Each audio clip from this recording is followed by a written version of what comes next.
My name is Kate, and I'm 40 years old. I've been married to my husband Mason for 10 years. He's the same age as me and was a colleague at work. We're now at different branches, but we used to be in the same department.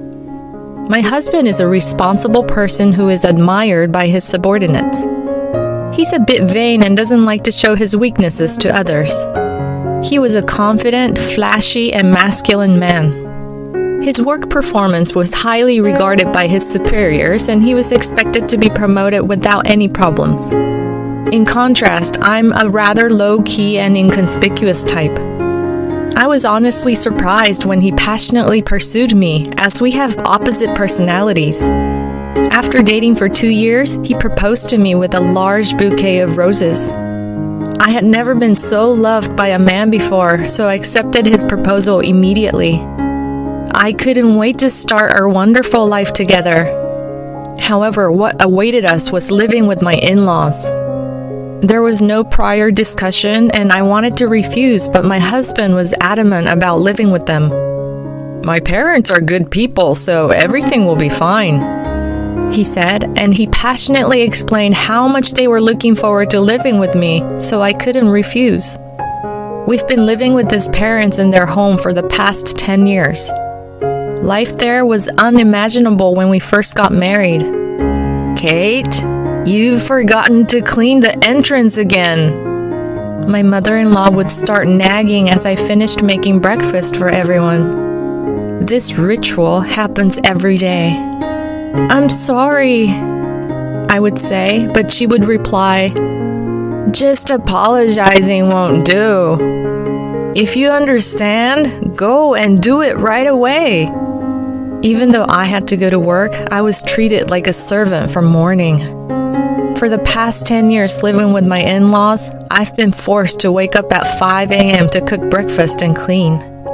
My mother-in-law, a housewife, should have time to do housework herself, but she doesn't. I rush through the morning chores, go to work, come home, and immediately start cooking dinner. By the time I go to bed, I'm so exhausted that I practically pass out. This has been going on for so long that I've become weak and often feel unwell. The cause is probably stress. "Do the cleaning properly. I don't want the neighbors to think we're neglecting it," my mother-in-law would say as she relaxed in the living room eating the breakfast I made. "If you don't finish quickly, you'll be late for work," she would add. Even with this going on, my husband never once stood up for me. My father-in-law would hide behind his newspaper and pretend not to see. Since moving in with my in-laws, I've been subjected to terrible mistreatment. The stress has caused my weight to drop drastically, and I now look unhealthy. My period stopped due to my sudden weight loss, and I couldn't get pregnant. Despite being the cause of this, my mother-in-law continued to blame me. Before getting married, I cared about how I looked and was healthy. Now there's no trace of that. The stress from the mistreatment and the shock of seeing my reflection in the mirror make me feel depressed. I had become completely submissive to my mother-in-law. I lost all motivation and couldn't bring myself to leave the house. It was during that time that I received news of my father's death. He had suddenly passed away in an accident. I hadn't been back to my parents' home in a long time because my mother-in-law and husband would criticize me for wanting to go. I deeply regretted not visiting more when I heard that my father had passed away. My parents' home is about an hour's drive from my in-laws' house, so it's not too far away. I asked them if they would come to my father's funeral. "My father's funeral is happening, so..." "Well, we won't be going. Just have your family there, okay?" The two of them cut me off before I could finish speaking. I never thought that they could be so heartless.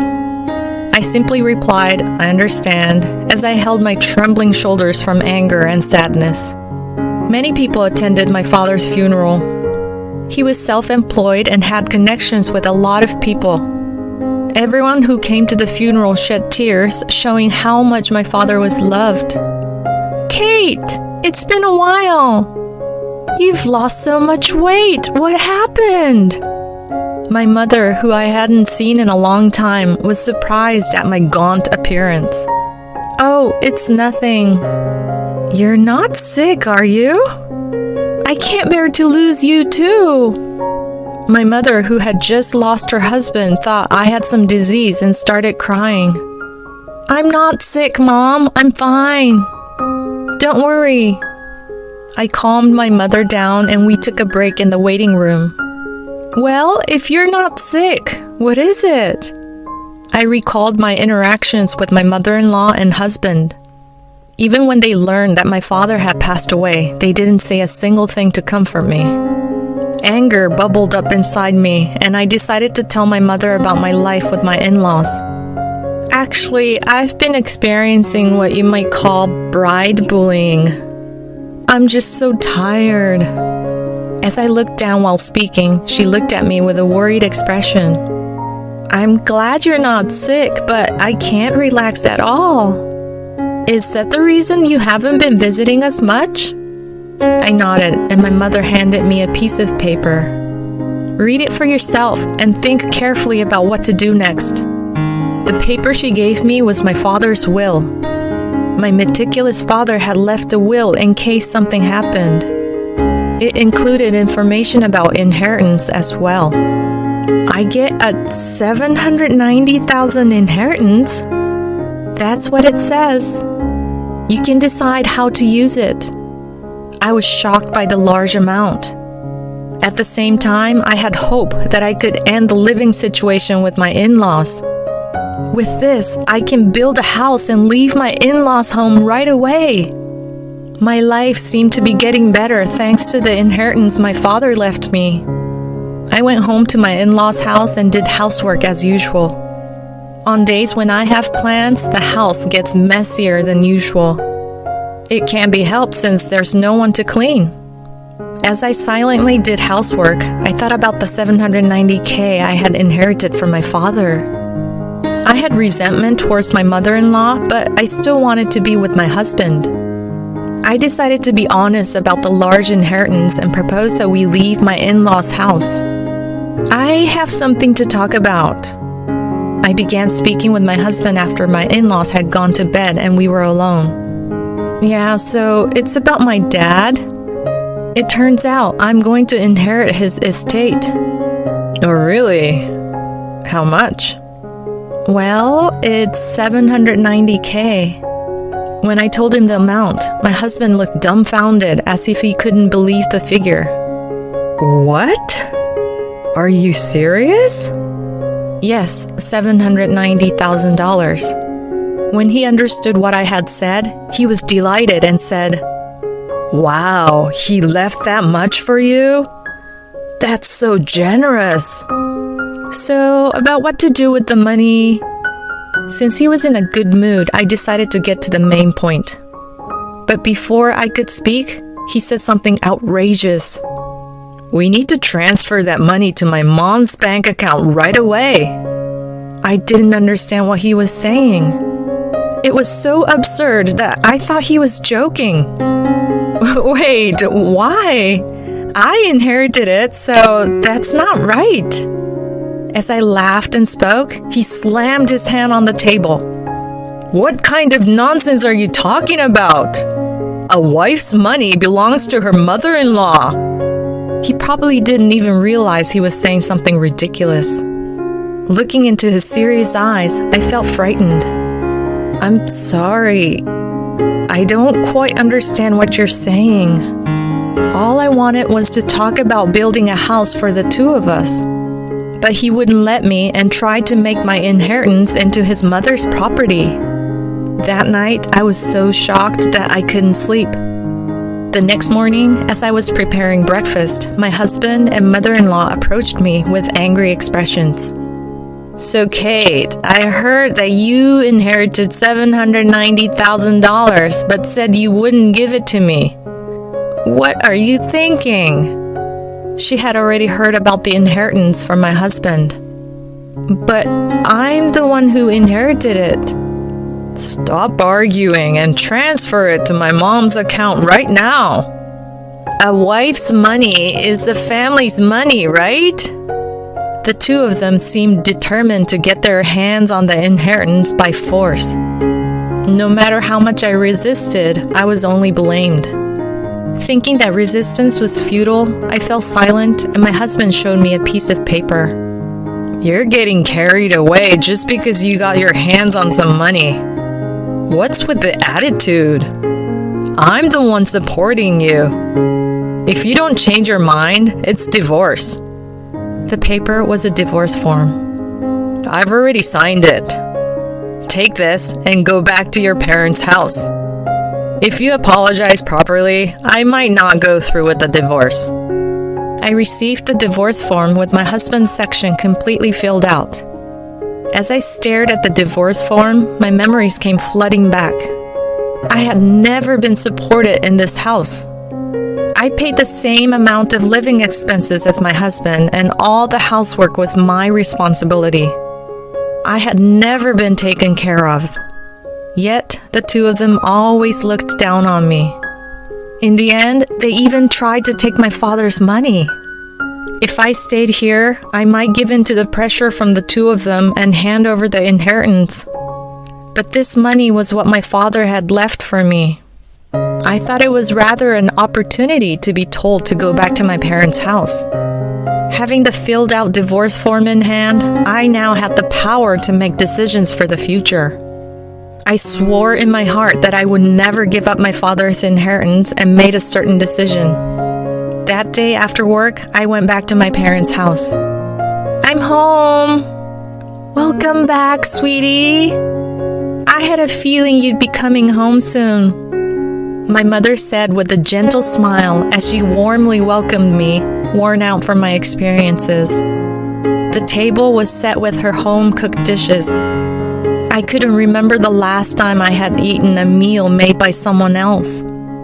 As I took a bite of the warm meal, I was moved to tears by how good it all tasted. Did you tell Mason about the inheritance? Yes, and that's when things got complicated. I told my mother everything that my husband and mother-in-law had said. She was stunned by the shocking content. The inheritance is yours, and it's up to you to decide how to live your life from now on. As tears streamed down my face, she gently put her arm around my shoulder. After staying at my mother's house for a week, I decided to return to my in-laws' home. Well, I'm going now. Take care. I was no longer afraid to return to that house. With a refreshed mindset, I headed back to my in-laws' home. Finally back, huh? Have you reflected on your actions? My husband and mother-in-law were waiting for me with their arms crossed. Yes, I'm sorry. Please let me live in this house again. I uttered an apology that was only skin deep. Hearing this, my mother-in-law smirked. Then hurry up and hand over the inheritance. Actually, the inheritance procedures are taking longer than expected. It's still not with me. It's a complicated process, so it'll probably take another half a year or more. It takes that long? Well, that's fine. They seemed satisfied, thinking that I would obediently hand over the inheritance. But they continued to nag me about staying at my mother's house for a week. The house is a mess because you didn't do your duties as a wife.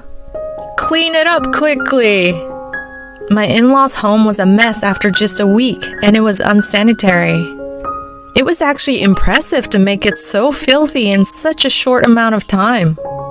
Yes, the old me would have been devastated to see the house in this state. But now things were different. I didn't care about being bullied by my mother-in-law or being forced to do tough housework. I did the housework as ordered by her. 10 months later, it was my mother-in-law's birthday.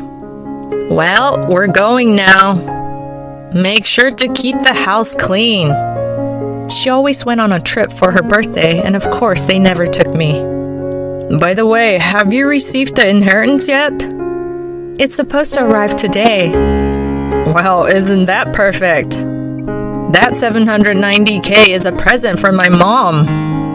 Make sure to transfer it to her account before we return. There was no way the inheritance would conveniently arrive on her birthday. My husband couldn't see through my lie.